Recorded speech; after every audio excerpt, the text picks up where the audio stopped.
Welcome to Networking RX, a podcast devoted to helping business professionals like you enhance your networking skills in order to become more proficient giving and receiving quality business referrals and improving the overall quality of your life and the lives of those around you. The Networking RX podcast is a production of AmSpirit Business Connections, an organization whose mission is to empower business success through networking. Welcome back for another episode of the Networking RX podcast. I am your host, Frank Agan, founder and president of AmSpirit Business Connections. If you have tuned into this podcast for a while, you hear a great variety of interviews with people. You hear a great variety of topics that I will touch on. What this is all an indication of is that I don't look at networking as this strategic, tactical thing that you deploy when you go to a networking event, quotes, air quotes there, for networking event. Networking happens everywhere. It happens anywhere. It's really about the relationships we have and how we conduct those relationships. And that was pretty much the premise of my book, Foundational Networking. And if I had to write Foundational Networking over, I probably would have taken a different angle on it. I wrote it back in 2007, 2008.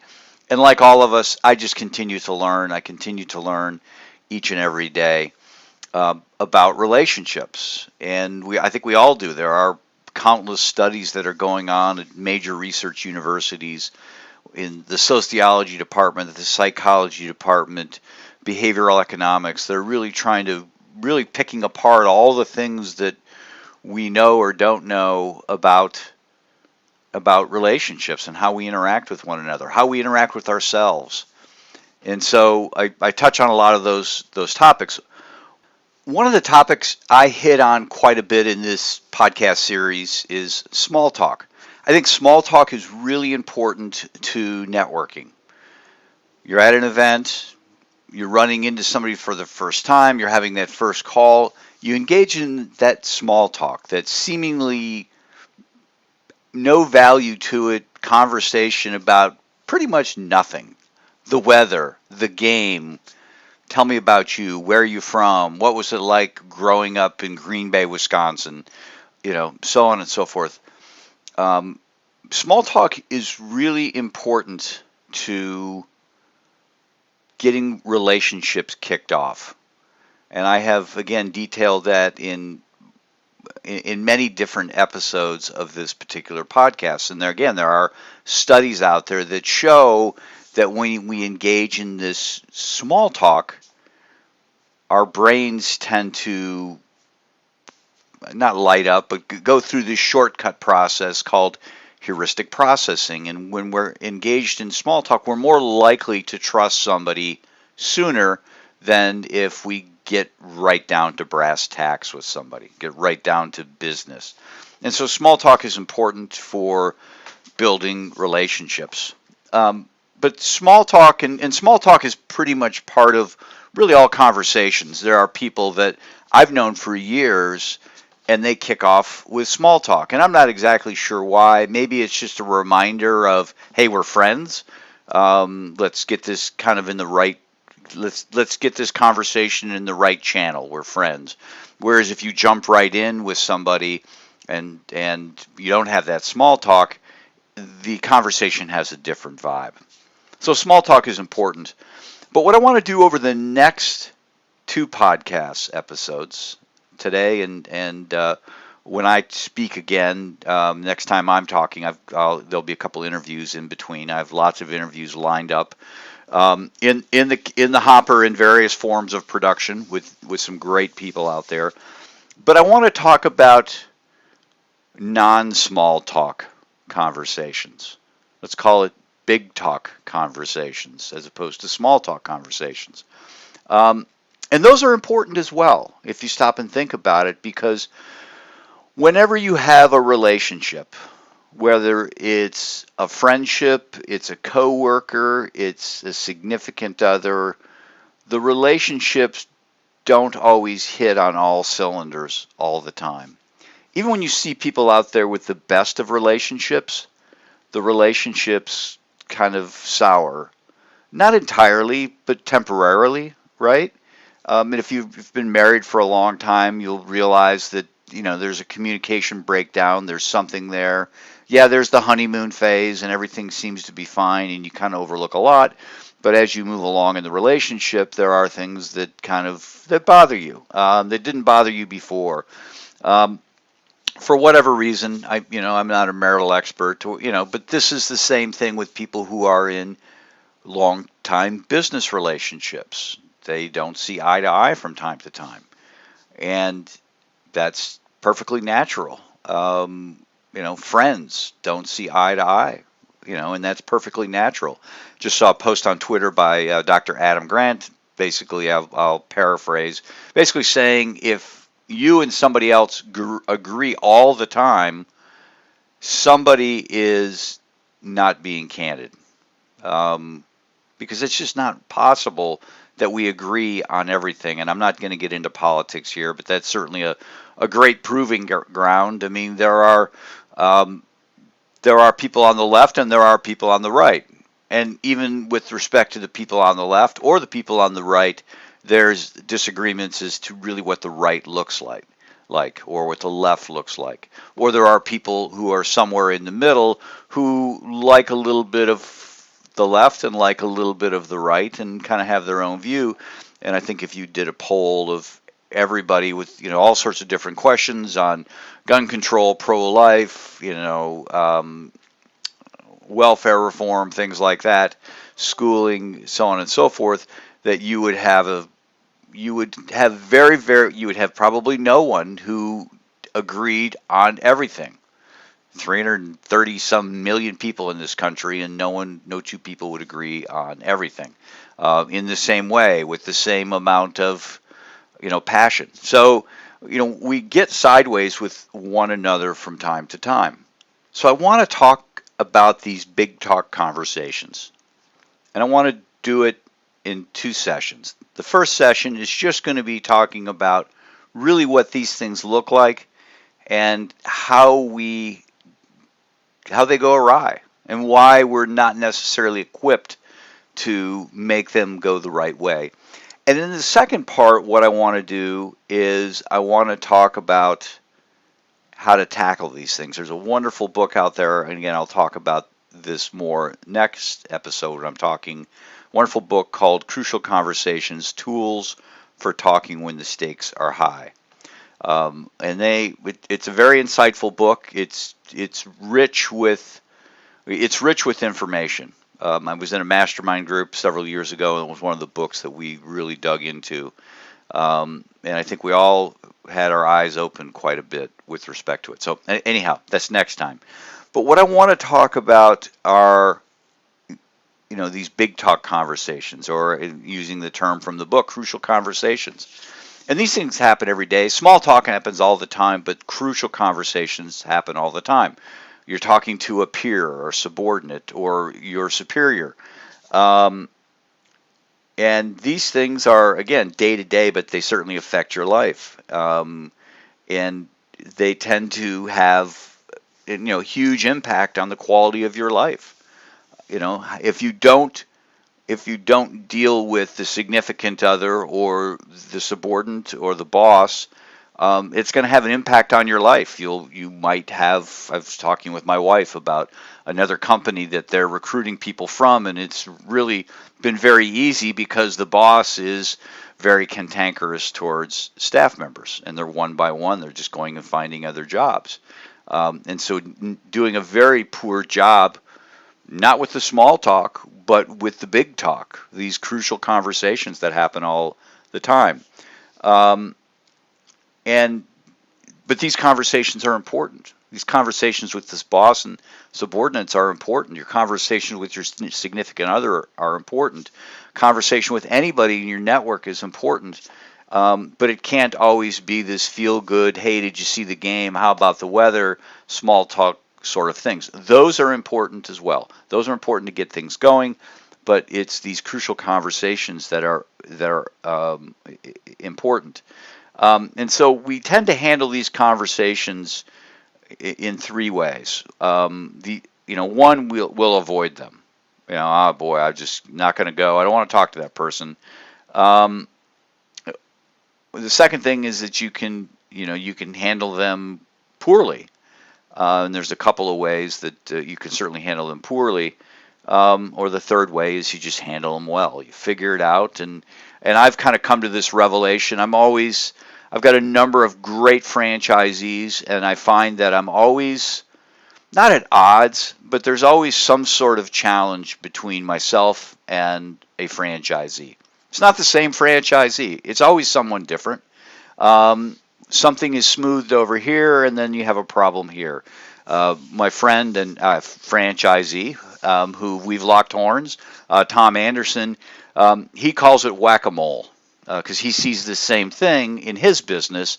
He's got a web business, and he's got 15 people out there that report to him and work with him, and it's not all rosy, right? It's, got a problem here, this is a problem, smooth this over, another one, so you're always going to have problems in your world. They're not, you can't just get rid of people thinking, okay, I'm going to replace them with somebody else and everything will be fine.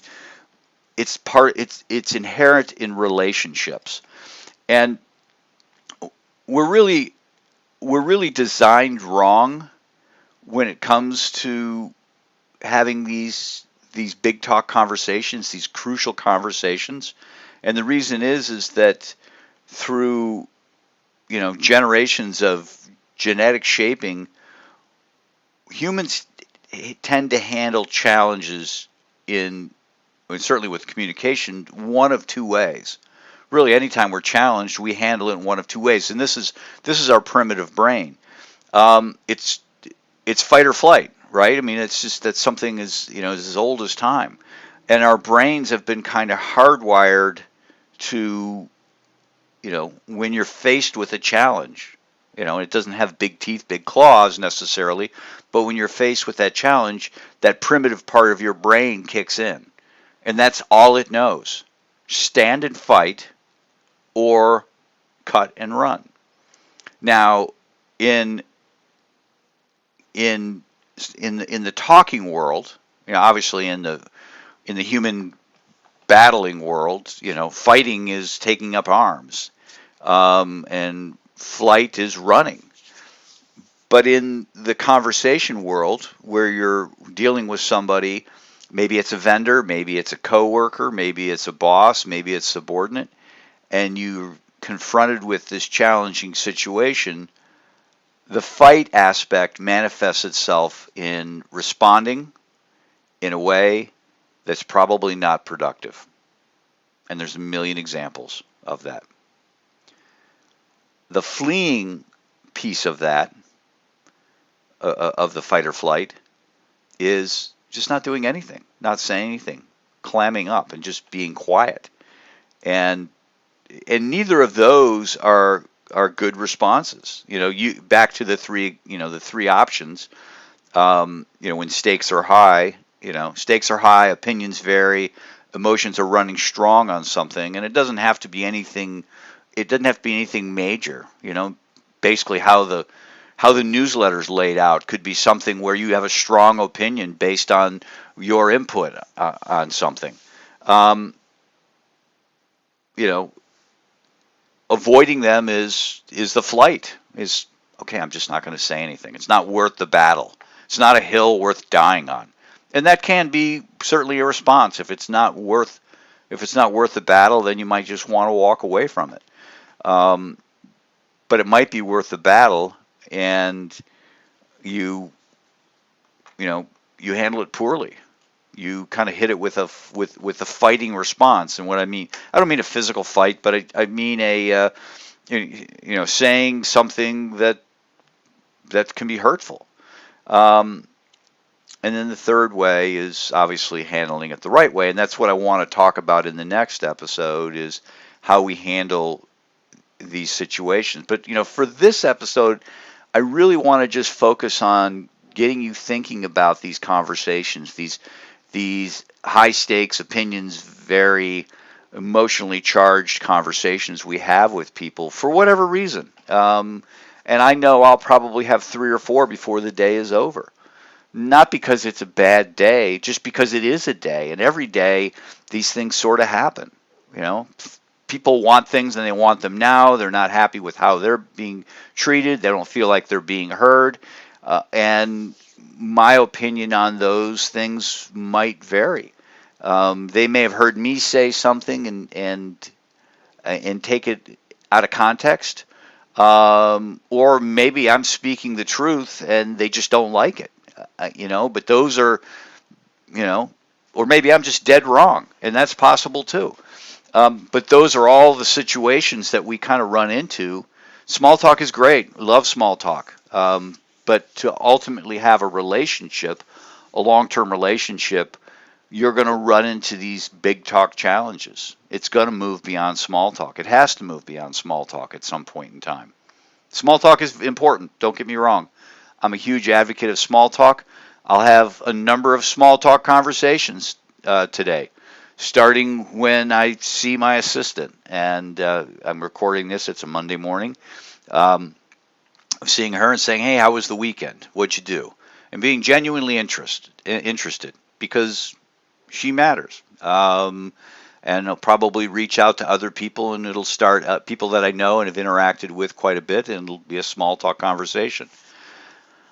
But big talk will come up as well, because that's the essence of getting something done.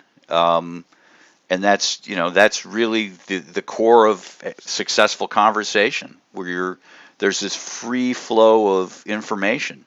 And people become open and honest about their opinions. They share their feelings. They articulate theories on things. They share their experiences. This is what I see. And this is where we ultimately need to get. We need to not have situations where we need to have these big talk conversations, and so we can't avoid them, and we need to do them well. And because doing them poorly is very costly. Where you have conversations where people say the wrong things, and then there are hard feelings, and those can linger on for years and years if you let them. Not having the conversations probably is a little better, but not much, because you're not moving things forward. You're just kind of avoiding something that needs to be talked about. And, so this episode just really kind of introducing the notion of, okay, there's small talk, but what about these big talk conversations and how we handle those? And in the next episode, we're going to talk about crucial conversations. And I'm going to kind of reflect on my takeaways from this book, Crucial Conversation. If you don't have it, go get it. It's a great read. Really, anybody who deals with people needs to read that book.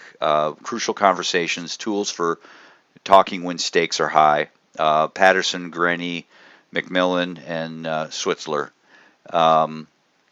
There were 4 authors, 4 researchers that wrote it. I would love to be around them and listen to their conversations and how they deal with things. But that's the next episode. For now, I appreciate you tuning in. If you know anybody who would be interested in becoming involved with AmSpirit Business Connections, perhaps as a franchisee, perhaps just being a member, we have lots of regions out there growing and places that we can put people. And we have people out there that we're opening regions either via franchising or somebody just starting a chapter until we can find a franchisee. I'd be happy to talk to anybody about the program, the process, introduce them to people in our organization so they can kind of get a sense as to me and how I handle big talk conversations, if you will. Certainly small talk. I'm good at small talk too. I'm bad at all of it too. I'm not perfect. But anyhow, reach out to me using the email in the show notes or the one we provide at the end of the podcast. Or if you're going to introduce me to somebody, the best way to do it is to email them and include me on that conversation, and we can take it from there. Thanks for joining us on the Networking RX podcast. Please put what you've learned into action today and let us know if you have questions, comments, or ideas for future topics. You can email them to us at podcast@amspirit.com. That's AMSPIRIT.com. Finally, so you never miss an episode, be sure to subscribe to the Networking RX podcast through iTunes, Overcast, or however you receive your podcasts. Now get out and network with someone. The Networking RX podcast is the copyright production of AmSpirit Business Connection. All rights reserved.